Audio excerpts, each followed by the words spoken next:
평범한 주부, 비범한 주님이란 제목으로 우리 말씀 같이 보겠습니다. 얼마 전에 우리 이 사사기를 보면서 첫 사사였던 온니엘에 대해서 보았었죠. 오늘은 네 번째 사사에 대한 이야기입니다. 두 번째 사사 에훗과 세 번째 사사 삼갈은 2년 전에 함께 말씀을 나눴었기 때문에 넘어가도록 하겠습니다. 여러분, 사사기에는 새로운 사사가 등장할 때마다 반복되는 패턴이 있습니다. 1, 2절을 제가 읽어보면 에훗이 죽으니 이스라엘 자손이 또 여호와의 목전에 악을 행하매 여호와께서 그들을 파셨으니, 에훗이라는 이 걸출한 사사가 죽자 또다시 악을 행하고 범죄를 즐기게 됩니다. 하나님을 또 잊어버린 것이죠. 그러자 하나님은 하솔 왕 야빈의 손에 이스라엘을 파십니다. 죄를 끊고 하나님께 돌아오는 회개의 길로 몰아넣는 것이죠. 근데 이번 상대는 굉장히 강했어요. 3절 볼까요? 야빈 왕은 철병거 900대가 있어 20년 동안 이스라엘 자손을 심히 학대했으므로 이스라엘 자손이 여호와께 부르짖었더라. 여러분, 철병거가 나오는데 철병거는 말 그대로 철로 만든 병거입니다. 지금으로 치면 탱크, 전차. 당시에 철로 만든 병거는 한 대만 있어도 막강했어요. 이스라엘은 이때부터 250년이 더 지나고 솔로몬 왕 시절에서야 철로 된 무기를 사용하게 됩니다. 그만큼 그 나라에 철병거가 있다 그러면 최첨단 무기를 가진 것이에요. 그런데 이 철병거가 100대도 아니고 900대가 있었습니다. 이 군대를 통솔하던 장군은 시스라였어요. 이스라엘을 숨조차 못 쉬게 하는 장군이었습니다. 이 시스라 장군은 철병거 900대로 사사기 전체 내용 중에 가장 긴 20년이나 이스라엘을 학대합니다. 그래서 3절 보면 심히 학대했다라고 말하고 있죠. 그제서야 이스라엘은 여호와께 부르짖습니다. 하나님을 찾는 게 유일한 방법임을 그때서야 깨닫게 된 것이죠. 하나님은 자기를 버리고 떠난 이스라엘의 울부짖음에 다시 긍휼의 마음이 쏟아져 나와서 이스라엘을 구원하기 시작합니다. 자, 이렇게 큰 전쟁이 시작이 되는데 오늘 이 본문 말씀에서 만나는 우리 하나님은 어떤 하나님인가? 비범한 하나님입니다. 왜 비범하냐? 우리 하나님은 우리보다 앞서 나가시는 분이기 때문이에요. 우리 앞에서 모든 일을 행하시는 하나님이기 때문입니다. 14, 15절을 보면 드보라가 바락에게 일어나 이르되 일어나라, 이는 여호와께서 시스라를 내 손에 넘겨주신 날이라. 여호와께서 너의 앞서 나가지 아니하시느냐. 이에 바락이 10,000명을 거느리고 다볼산에서 내려가니 여호와께서 바락 앞에서 시스라와 그의 모든 병거와 온 군대를 칼날로 혼란에 빠지게 하심에 시스라가 병거에서 내려 걸어서 도망한지라. 자, 다볼산으로 가게 됩니다. 근데 이 다볼산 앞에는 기손 강이 흐르고 있었어요. 그런데 여러분, 폭이 넓지 않은 되게 작은 강이에요. 여기 흥덕에 흐르는 개천보다 작았어요. 철병거가 막 이렇게 휘몰아쳐 다니는데 별 문제가 없는 그 정도 강이었습니다. 그런데 갑자기 천둥 번개가 치며 막 폭우가 쏟아지기 시작했어요. 사사기 5장 4절 21절 제가 읽겠습니다. 여호와여, 주께서 진행하실 때에 땅이 진동하고 하늘이 물을 내리고 구름도 물을 내렸나이다. 기손강은 그 무리를 표류시켰으니. 이 전쟁을 승리한 다음에 드보라가 만든 노래 가사예요. 근데 이 가사에 보면은 갑자기 땅이 진동하고 하늘이 물을 내리고 구름도 물을 내려서 그 작은 기손강이 그 대적을 표류시켰다라고 말하고 있습니다. 강물이 넘치고 철병거가 있던 그 평야가 죄다 진흙밭이 된 것이에요. 철병거가 900대나 있었지만 아무 짝에 쓸모없는 쇳덩이가 돼버렸어요. 바락과 이스라엘 군대는 아무 한 것도 없이 이기게 됩니다. 하나님이 약속하신 대로 앞서 가셔서 이미 모든 일을 이루신 것이에요. 사랑하는 여러분, 누가 현재라는 시간보다 앞서 일하실 수 있습니까? 오직 하나님뿐입니다. 출애굽기 23장 20절을 보면 내가 사자를 너의 앞서 보내어 길에서 너를 보호하여 너를 내가 예비한 곳에 이르게 하리니. 이사야 45장 2절도 내가 너보다 앞서 가서 험한 곳을 평탄하게 하며 논문을 쳐 부수며 쇠빗장을 꺾고 라고 우리에게 약속하고 계십니다. 자, 그런데 하나님은 늘 사람들을 통해 이런 은혜를 주십니다. 그때그때 쓰임받는 사람들이 있어요. 오늘 함께 본 말씀에서 쓰임받은 사람들은 누구였을까? 놀랍게도 평범한 주부였습니다. 하나님의 그 비범한 일하심에 쓰임받은 사람은 뭔가 특별하고 뛰어나고 칭찬받는 유명 인사들이 아니었어요. 그저 평범한 주부였습니다. 오늘 말씀에는 두 명의 주부가 나옵니다. 바로 드보라와 야엘이에요. 먼저 우리 드보라를 봅시다. 드보라는 이 20년 학대 기간에 선택받은 사사였어요. 4절을 제가 읽어보면 그때의 랍비돗의 아내 여선지자 드보라가 이스라엘의 사사가 되었는데, 여기서 주목할 것은 이 드보라는 사사기에 나오는 12명의 사사 중에 유일한 여성 사사예요. 원래 평범한 주부였습니다. 이것을 강조하고자 그 남편의 이름도 나오죠. 랍비돗의 아내 드보라가 사사가 되었는데, 재밌는 건 이 남편의 이름은 여기 한 번 적히고 끝나요. 성경에 더 이상 등장하지 않습니다.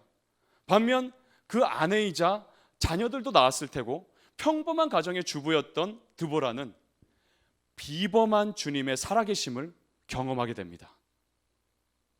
여러분, 하나님은 지금 이 시대에도 평범한 우리들을 통해 자신의 비범함을 나타내길 원하세요.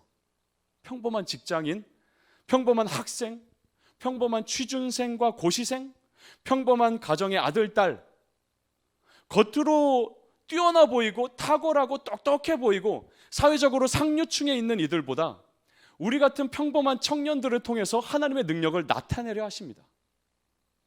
이것이 하나님의 비범한 방법이기 때문이에요. 고린도전서 1장 27절, 그러나 하나님께서 세상의 약한 것들을 택하사 강한 것들을 부끄럽게 하려 하시며, 여러분, 가장 연약한 곳에 가장 큰 은혜가 임하는 법입니다.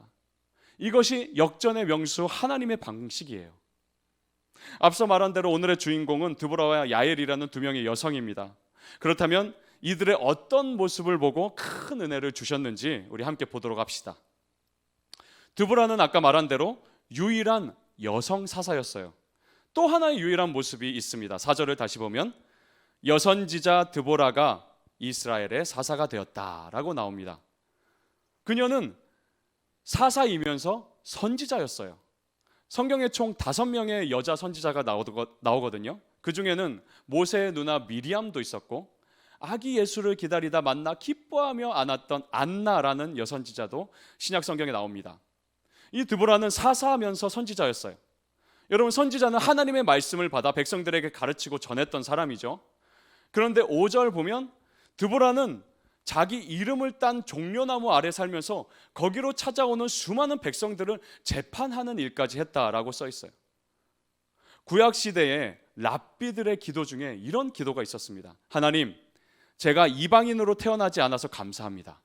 제가 짐승으로 태어나지 않아서 감사합니다. 그리고 무엇보다 제가 여자로 태어나지 않아서 감사합니다.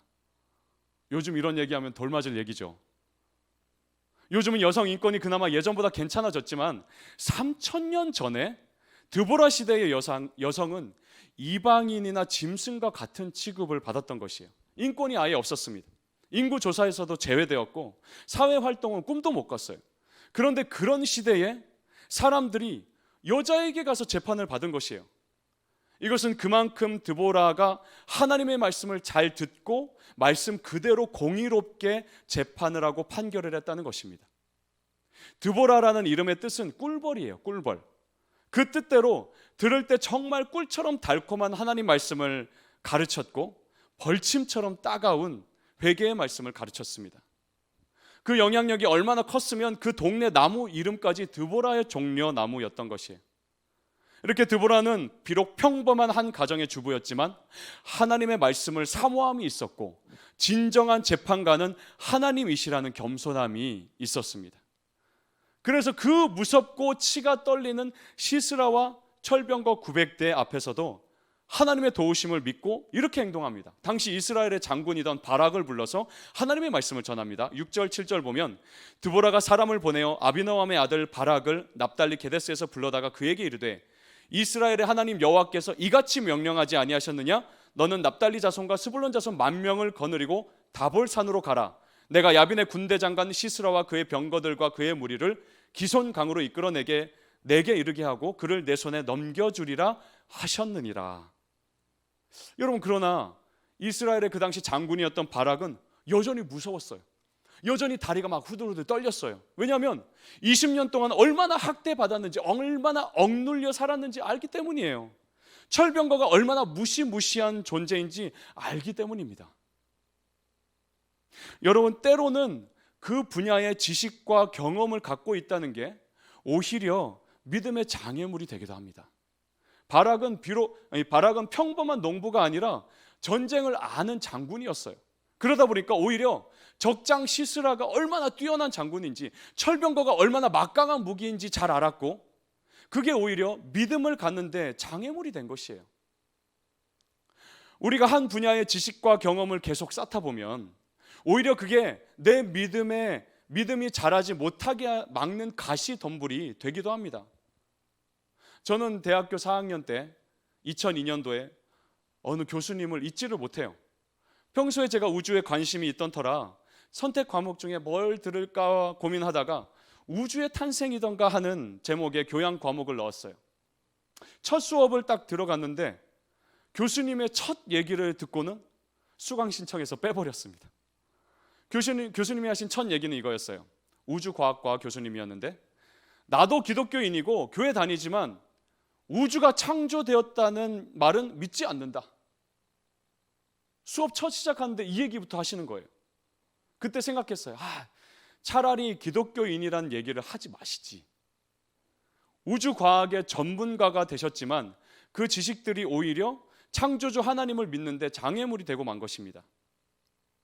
이 바락이라는 장군은 전쟁의 경험과 지식이 오히려 능력의 하나님을 믿기보다 철병거를 더 크게 보게 만들었던 것이에요. 그래서 7절 다시 보면 그들을 내 손에 넘겨주리라 라는 말씀 대신 군대 장관 시스라와 그의 병거들이라는 말에 더 무게를 두게 된 것이에요.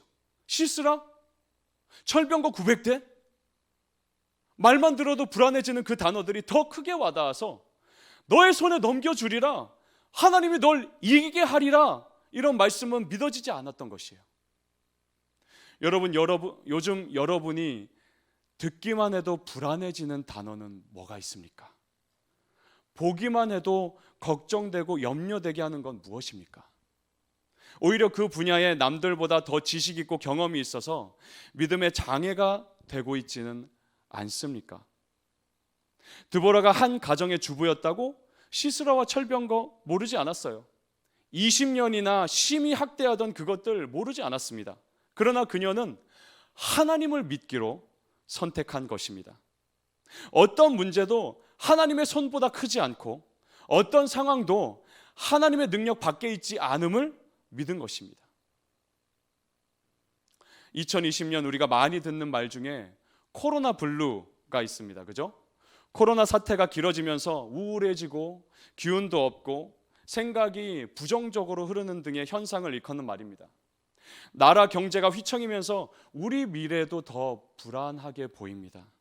취업문과 시험 합격문은 더 좁아지는 것 같아요. 내가 넘어야 할 경쟁자들이 더 많아진 것 같아서 염려가 앞섭니다. 여러분, 그러나 우리가 먼저 고민해야 되는 것은 코로나 블루와 같은 이런 현상이 아니에요.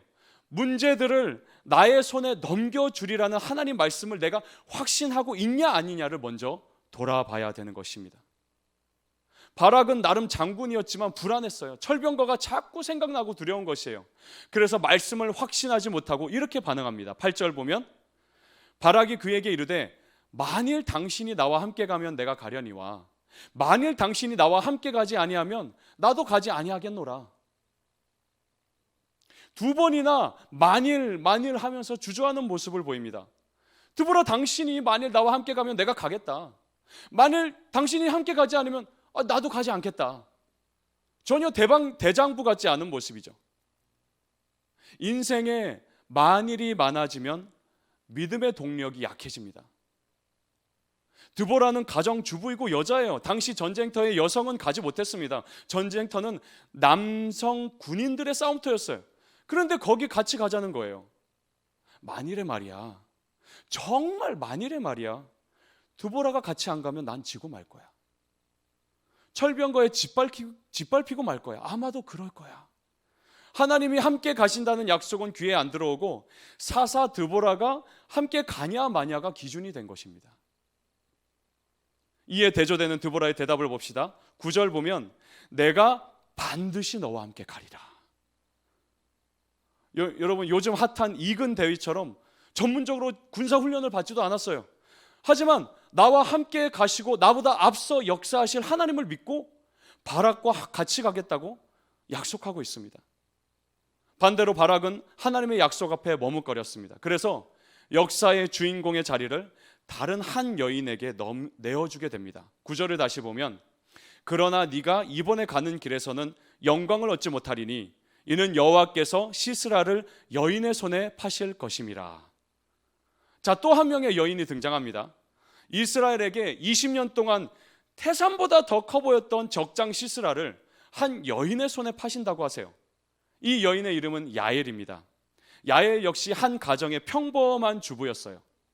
모세의 장인이었던 이드로 가문에 헤벨이라는 남자가 있었고 이 헤벨의 아내가 바로 야엘입니다. 그저 평범한 주부였어요. 그럼에도 비범한 주님의 능력에 쓰임받은 데는 우리가 오늘 본문을 통해 보는 두 가지 특징이 있습니다. 첫째는 야엘이 인간 편이 아닌 하나님 편에 섰다는 것이에요. 야엘의 집과 시스라 사이는 원래 굉장히 가까운 사이였어요. 17절 보면은 시스라가 걸어서 도망하여 겐사람 헤벨의 아내 야엘의 장막에 이르렀으니 이는 하소랑 야빈과 겐사람 헤벨의 집 사이에는 화평이 있음이라. 전쟁에서 완전히 패합니다. 시스라가 원래는 당연히 이기는 상황이었는데 철병거가 900대나 있었는데 하나님이 앞서 일하심으로 시스라가 완패해요. 이 완패한 시스라는 간신히 혼자 살아남습니다. 그래서 걸어서 도망하는데 그 숨을 장소로 겐사람 헤벨의 아내 야엘의 장막을 선택해요. 그 이유가 무엇이라고 나옵니까? 하솔 왕 야빈과 겐사람 헤벨의 집 사이에는 화평이 있음이라.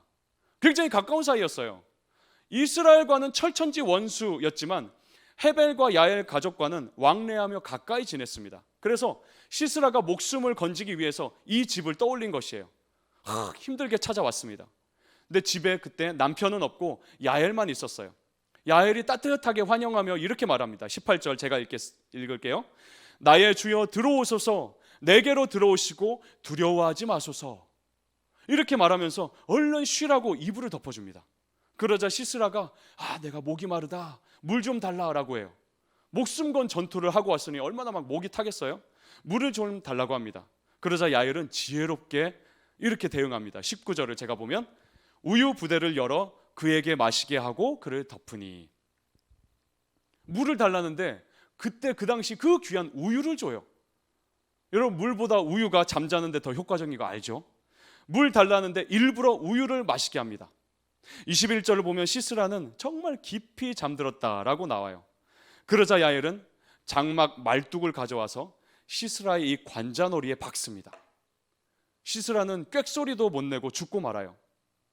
여러분, 근데 이 장면을 보며 인간적으로 생각하면 어떻게 이럴 수 있냐? 둘 사이에, 두 가정 사이에 화평이 있다 그랬는데, 남남도 아니고 서로 가까운 사이였는데 인간 편에서 보면 말 그대로 배신인 것이죠. 만약 시스라가 마지막 유언을 남겼다면 시저가 죽기 전에 브루투스에게 한 말처럼 브루투스 너 맞아 라고 한 것처럼 야엘 너 맞아 라고 했을지 몰라요.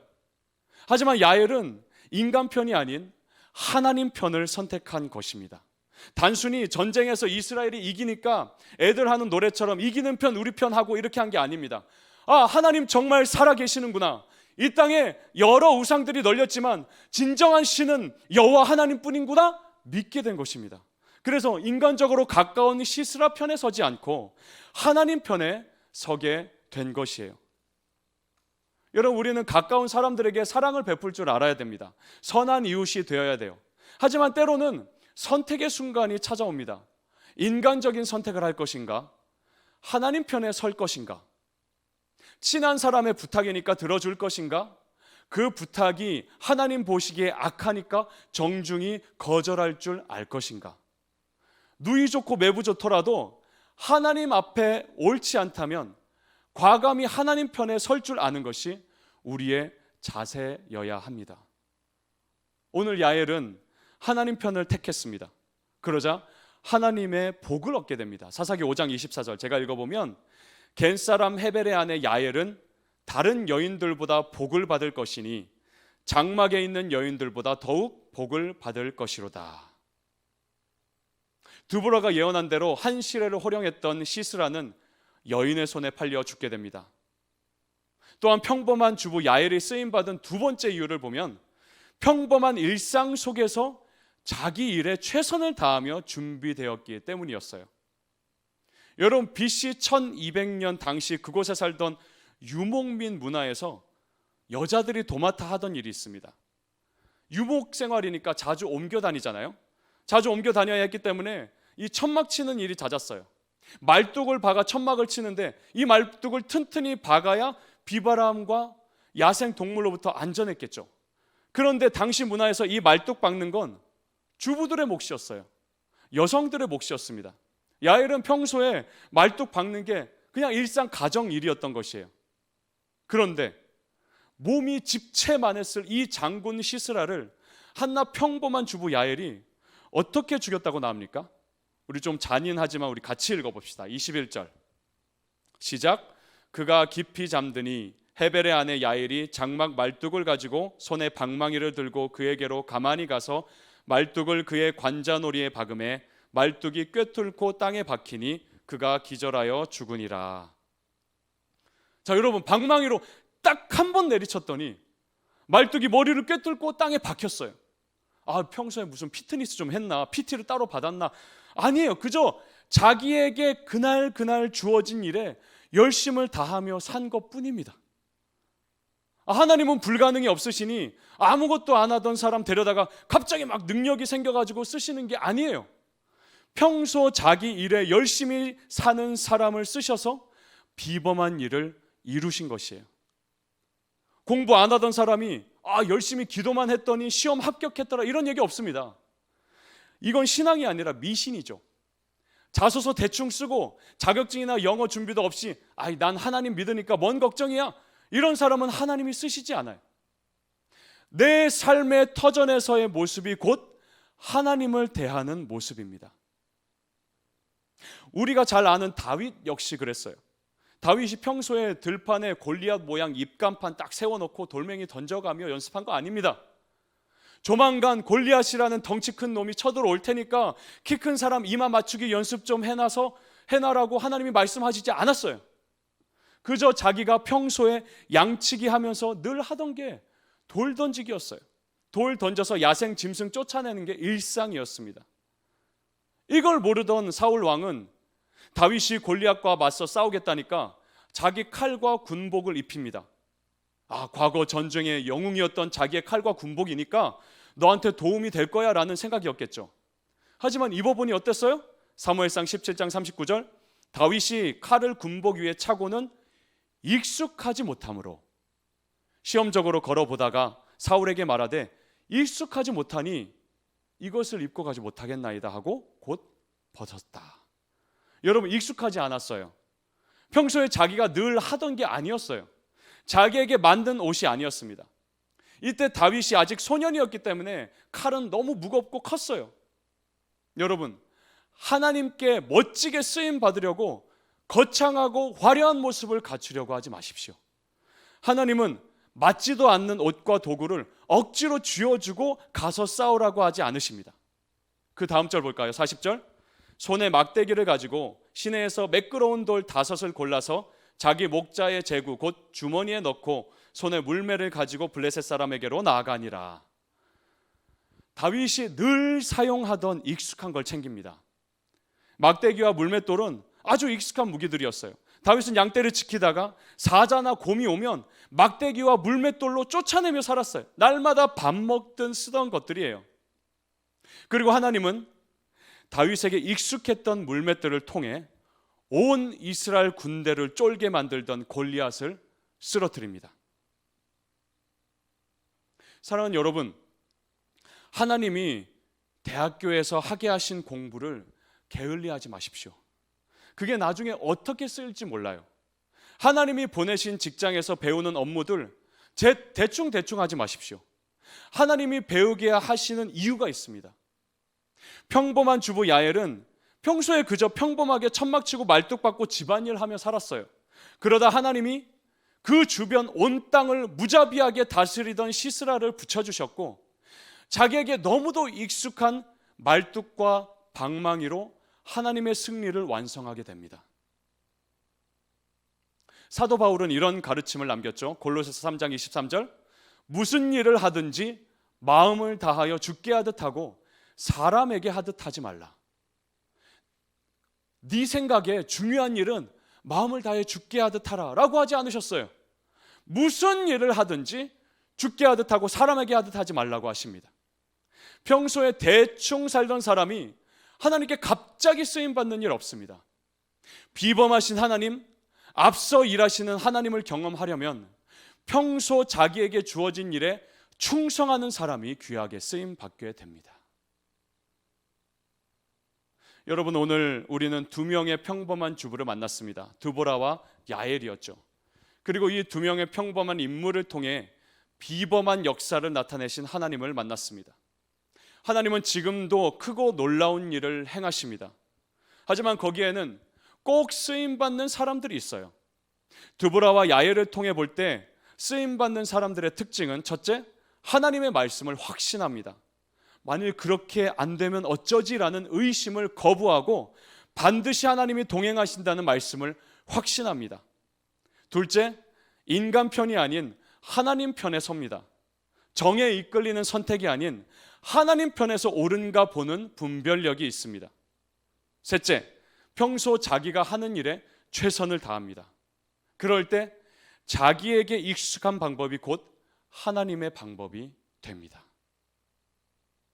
하나님은 자기 아들을 구원자로 보내실 때 알렉산더나 시저처럼 강력한 군주로 보내실 수도 있었어요. 충분히 그럴 능력이 있으신 분입니다. 아니면 최고의 학자나 막강한 카리스마를 내뿜는 왕으로 보내실 수도 있었습니다. 하지만 그러지 않으셨어요.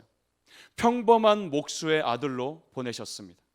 30년 동안 나무 냄새 맡으며 가난하고 소외된 자들 곁에서 평범하게 사셨습니다. 세상적으로 보면 전혀 구원자 같지 않고 하나님의 아들답지 않아 보였어요. 게다가 그 하이라이트는 십자가였습니다. 나무에 달린 자마다 저주받은 자라고 구약 성경이 말하는데, 그 십자가 나무에 못 박혀 비참하게 저주받은 모습은 전혀 구원자답지 않았습니다. 그러나 그 십자가에서 우리의 모든 죄와 저주는 사라졌고 구원은 완성되었습니다. 가장 연약하고 미련해 보이는 그곳에 가장 큰 은혜가 부어졌습니다. 아까 읽었던 고린도전서 1장 27, 28절 우리 다시 한번 같이 읽어봅시다. 시작. 그러나 하나님께서 세상의 미련한 것들을 택하사 지혜 있는 자들을 부끄럽게 하려 하시고 세상의 약한 것들을 택하사 강한 것들을 부끄럽게 하려 하시며 하나님께서 세상의 천한 것들과 멸시받는 것들과 없는 것들을 택하사 있는 것들을 폐하려 하시나니. 때로 나 자신이 볼품없어 보입니까? 경쟁 사회에 패배자로 느껴집니까? 난 할 수 있는 게 별로 없다고 여겨집니까? 하나님은 그런 여러분을 통해 일하기 원하십니다. 비범한 예수님 곁에는 늘 평범한 사람들이 있었습니다. 지금도 하나님은 우리 같은 세상의 약한 자들을 택하사 강한 자들을 부끄럽게 하십니다. 세상 눈으로 미련해 보이는 우리를 통해 지혜롭다고 자부하는 자들을 부끄럽게 하십니다. 사랑하는 여러분, 다윗이 사울의 갑옷과 칼을 선택했다면 처음에는 사람들의 칭송을 받았을 것이에요. 아, 왕의 옷과 칼을 선물 받다니 대단하다면서 박수를 받았을 것입니다. 그러나 골리앗을 이기지는 못했을 것입니다. 다윗은 평소에 갈고 다듬은 자기에게 익숙한 방법을 선택했고 그건 곧 하나님의 전쟁에서 승리하는 방법이 되었습니다. 각자 맡겨진 일에 최선을 다하십시오. 그 분야에 익숙해지도록 노력하십시오. 공부도 직장 일도 대충 하면서 시간 때우고 월급만 받는 것에 만족하지 마십시오. 내 평소 삶의 터전에서의 모습이 곧 하나님을 대하는 모습입니다. 말만 많은데 게으른 사람보다 묵묵히 자기 일에 힘쓰며 믿음으로 때를 기다리는 사람이 하나님이 찾으시는 사람이 될 것입니다. 우리 함께 기도합시다. 살아계신 하나님, 지금도 비범한 일을 행하시며 우리보다 앞서 나가서 일을 행하시는 우리 살아계신 주님, 우리를 선택하셔서 이런 비범한 하나님의 역사하시는 삶을 경험하도록 인도하여 주셔서 감사합니다. 하나님 아버지, 그러나 우리 안에 혹시 바락처럼 주님의 말씀이 이미 우리에게 주어졌지만 그 말씀을 의심하여서 만일 그렇게 되지 않으면 어쩌지라는 의심 속에 우리의 믿음이 흔들리진 않습니까? 주님, 주께서 그 당시에도 그저 평범한 두 사람을 통해 하나님의 놀라운 일을 행하신 것처럼 지금도 이 시대에도 평범한 우리를 통해, 때로는 세상 눈으로 볼 때 너무나 부족하고 연약해 보이는 우리를 통해서 주님의 놀랍고 비범한 일들을 이루시고 행하시는 것을 의리로 믿게 하여 주시옵소서.